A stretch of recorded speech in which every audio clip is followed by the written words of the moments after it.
హరే కృష్ణ. క్షీరోదన్వత్ప్రదేశే శుచిమణివిలసత్సైకతే మౌక్తికానాం మాలాక్లుప్తాసనస్తస్ఫటికమణినిభైర్మౌక్తికైర్మండితాంగః శుభ్రైరభ్రైరదభ్రైరుపరి విరచితైర్ముక్తపీయూషవర్షైః ఆనందీనః పునీయాద్ అరినళినగదాశంఖపాణిర్ముకుందః. ఇంతటి మహోత్కృష్టమైన విష్ణు సహస్రనామ స్తోత్రాన్ని మనకు అందించిన ఆ భీష్మ పితామహుడిని స్మరించుకుంటూ ఆ మహాత్ముడి గురించి కొన్ని విషయాలు.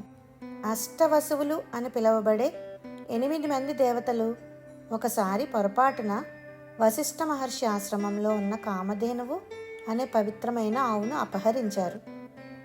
దానికి కోపించిన మహర్షి వారిని భూమిపై మనుషులుగా పుట్టమని శపించారు. అలా అష్టవసువులలో ఒకరైన ద్యువు అనే దేవత భూలోకంలో గంగాదేవికి మరియు శంతన మహారాజుకు కుమారుడిగా జన్మించారు.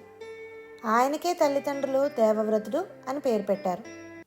దేవవ్రతుడు పెరిగి పెద్దయ్యాక గొప్ప వీరుడు మాత్రమే కాదు, సకల శాస్త్రాలు తెలిసిన బుద్ధిమంతుడిగా పేరు తెచ్చుకున్నాడు. ఒకరోజు తన తండ్రి శంతన మహారాజు సంతోషం కోసం ఆయన ఒక కఠినమైన నిర్ణయం తీసుకున్నారు. సత్యవతి అనే ఆమెను తన తండ్రి వివాహం చేసుకోవడం కోసం దేవవ్రతుడు గంభీరంగా ఒక ప్రతిజ్ఞ చేశారు.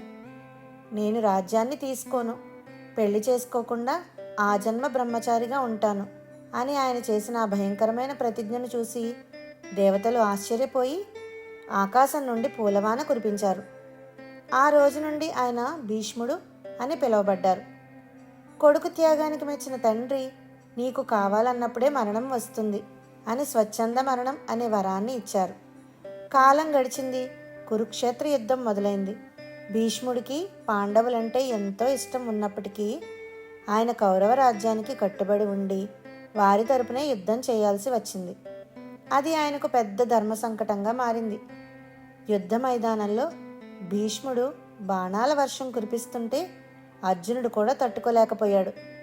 అప్పుడు కృష్ణుడు తాను ఆయుధం పట్టనని చేసిన ప్రతిజ్ఞను కూడా పక్కన పెట్టి తన భక్తుడైన అర్జునుడిని రక్షించడానికి రథచక్రాన్ని ఆయుధంగా పట్టుకొని భీష్ముడి వైపు ఉగ్ర రూపంతో పరిగెత్తాడు. తన భక్తవత్సలుడైన కృష్ణుడిని అలా చూడడం భీష్ముడికి ఎంతో ఆనందాన్ని ఇచ్చింది. 10 రోజుల భయంకరమైన యుద్ధం తర్వాత భీష్ముడు అంపశయ్యపై కూలారు. అర్జునుడు వేసిన బాణాలపైన ఆయన శరీరం భూమికి తగలకుండా పడకలా ఏర్పాటు చేయబడింది.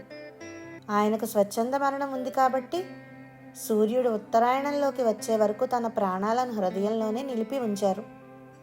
ఆ చివరి నిమిషాల్లో కూడా భీష్ముడు లోకానికి ఒక గొప్ప బహుమతిని ఇచ్చారు. తన దగ్గరకు వచ్చిన ధర్మరాజుకు భగవంతుడు 1000 నామాలతో కూడిన విష్ణు సహస్రనామ స్తోత్రాన్ని ఉపదేశించారు.